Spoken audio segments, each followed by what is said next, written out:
Happy opening day to everybody. Really exciting time to be here, to be at the ballpark. Really excited for what's going to happen here tonight. Logan obviously taking the hill for us, coming off an incredible season last year, an all-star season for him. Really excited to get him back out there and doing what he does. He's coming off a good spring training and is ready to go, as are all our guys. Offensively, a lot of great things that we saw, and get a chance now to do it on this stage in front of the home fans. This is always a special day in baseball's opening day, and to be able to do it with these guys, with this staff, it's a great day here in Seattle, and we're looking forward to a great night. Are the butterflies the same as a manager as they were as a player? Yes, I would say they're nondescript, so that it doesn't matter if you're a player or a manager, it's the same. But I think that's partly what makes opening night so great, is just that you put a lot of work into getting here, and this is where it all starts, and it makes it a whole lot of fun. Like Ryan Bliss, did you tell him that you're in the lineup today, or we kind of just posted it. He was a guy that we got to tell down in spring training he was going to make the team, and had a really nice spring. There are a lot of guys in that clubhouse that are really ready to go, and I know Ryan's ready to go too.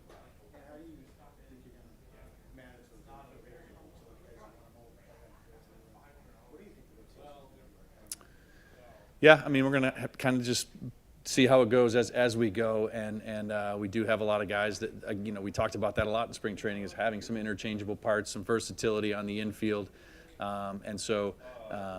we will continue to keep that a priority as we go through, and to be able to say right now how that's going to shake out is a little tricky, but I know these guys are prepared, and that's the key, is that they're ready to go at a moment's notice, and these are guys that are eager to play and eager to get in there and contribute to the team.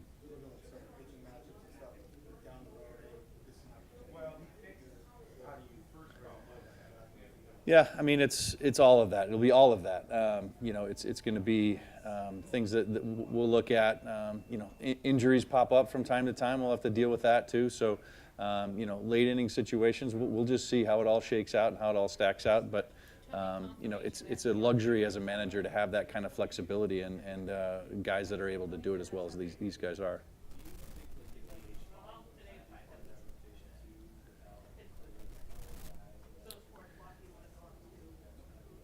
Yeah, we'll continue. Yeah, I mean, we'll continue to be looking at the DH spot as a way as well to get guys in there and to get the at bats and guys that have contributed to our lineup and again, we have a lot of great options there, and that's what makes our lineup so deep and so flexible, so versatile, is that we have great options everywhere we go, and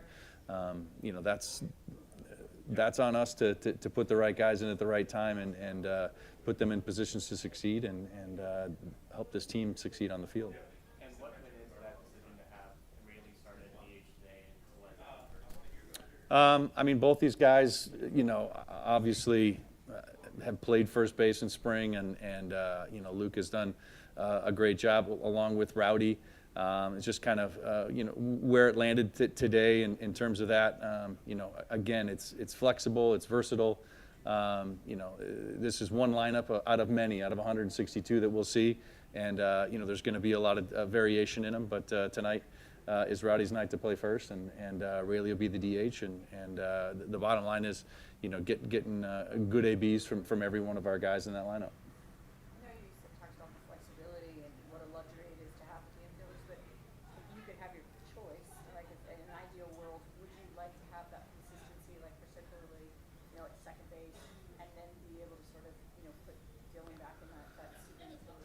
Yeah, I mean, I think consistency is a big thing, and especially when you look at the infield guys wanting to work together, especially up the middle. So again, you kind of weigh all of that, equally, wanting the flexibility, but also weighing some of those other consistency options. So it all goes in. It's not it's something that we'll consider every time we fill out that lineup card, and I think again. The flexibility is great, and wanting to maintain consistency is also something that we're looking for. And there's some of your better leverage guys still working their way back from the IL. How do you want to get, when you feel the league, you're trying to get to Munoz, what guys are you looking at that you think are best suited to handle that role right now? Yeah, I mean, we've got a lot of guys down in the pen that are ready to go, and we leaned on guys, last year, guys like Thornton, guys like Snyder, especially down the stretch. Those are guys that we leaned on. Santos, obviously a guy that is back and has had a good spring and has pitched in those roles before. And then, we got Bizzardo, we've got the lefties that we'll see in some key situations as well, and Vargas as well. I mean, these are all guys that are have proven themselves in spring and are ready to go. And again, it's a matter of the context of the game, what situations arise, what the score is, things that we'll take into consideration as we go. But having confidence in every single one of those guys down there. It seemed like a healthy Gabe Spivey makes things a little bit easier in the decision-making process, because I think years ago he was just Yeah, I mean, Gabe's had an outstanding spring, and the way he threw the ball, even from pitch one, he clearly was on a mission and was outstanding in spring. Sauce is another option down there as a left-hander also, and has thrown the ball well. So having both of those guys with some of the lefty pockets that we're going to face really does help. It kind of sets things up more, nicely for the right-handers. And so, again, having that kind of flexibility down there in the bullpen really is a nice luxury as well. Vargas is somebody who was with the organization previously, heard his way into a spot on the team roster. What are the improvements that you've seen? Yeah, Vargas, has really done a great job throwing strikes, and we talk about that a lot. And dominating the strike zone and getting ahead. I think he's done a really good job of that over the years, and I think the way he did that down in the spring, and the stuff that he had, he came down throwing upper 90s and throwing that slider as well. He looked good and was impressive, and so. Being able to continue that dominance of the strike zone is so key for all our guys, and Vargy really showed a great aptitude to do that. Over or under 89.5 miles an hour for Ichiro on first pitch. Oh, man. Well, I'm catching it, so I hope it's not 89. I'll tell you that right now.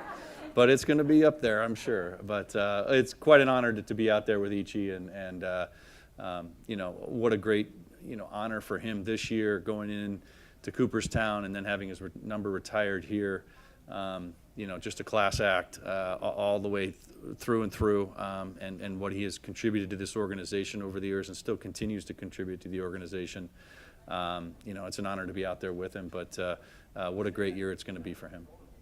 How was Cal, and if it wasn't opening night,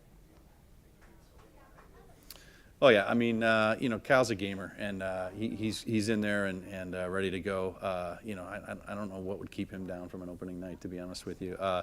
But a huge day for him, obviously, and a huge contract for him. And congratulations to Cal and what he's been able to do here. A career that has started out so well for him, and I think he proves each day his value to this organization and his leadership, his play, what he means to the community here in Seattle as well. Just a great player, great person all around, and really excited for Cal. And what can you share, if any, from your initial conversation with Cal once the extension was announced? Who you talking to? Yeah, I mean, typical Cal. It's about let's get going. He's obviously excited for this opportunity and wants to play in Seattle for a long period of time. But quickly his focus changes to let's get it done. And so I know that's what he's thinking right now, and that's where his mind is at.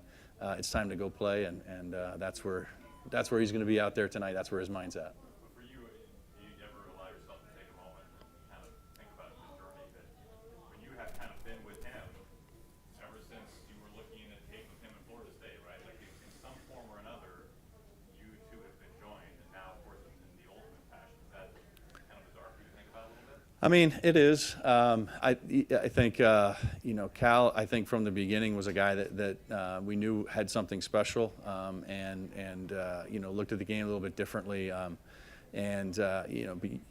Baseball is a crazy game. You're not sure how that's all going to play out, but it has played out in an extremely great fashion for him and for our organization. And so to kind of watch that progression, to kind of be around during that progression. It's special. I mean, I think that's what you're in coaching for. That's what guys, stick around the game and try to give back in a way that helps guys get there themselves. And Cal is certainly one of those guys that a lot of people have poured into in our organization over the course of time. And to see it, kind of culminate in this, it's a pretty special moment, not just for Cal, I think, but for a lot of people in this organization. Yeah, in talking with him, he felt like, a lot of people say, he gets homers and strikeouts are going to happen. But he felt like he has more bat-to-ball skills that it can improve, that he can hit the ball harder and more consistently and cut down on the strikeouts. Do you believe that, what he has? Yeah, I believe Cal's a complete hitter. And I think that, we've talked a lot about gap-to-gap approach or middle of the field, and I think that it does him so well and really keeps him where he needs to be. And I think he has tremendous bat-to-ball skills, and we're only going to see a better version of that as time goes on and as he gets older and learns, what he's going to learn in this game and experience what he's going to experience in this game.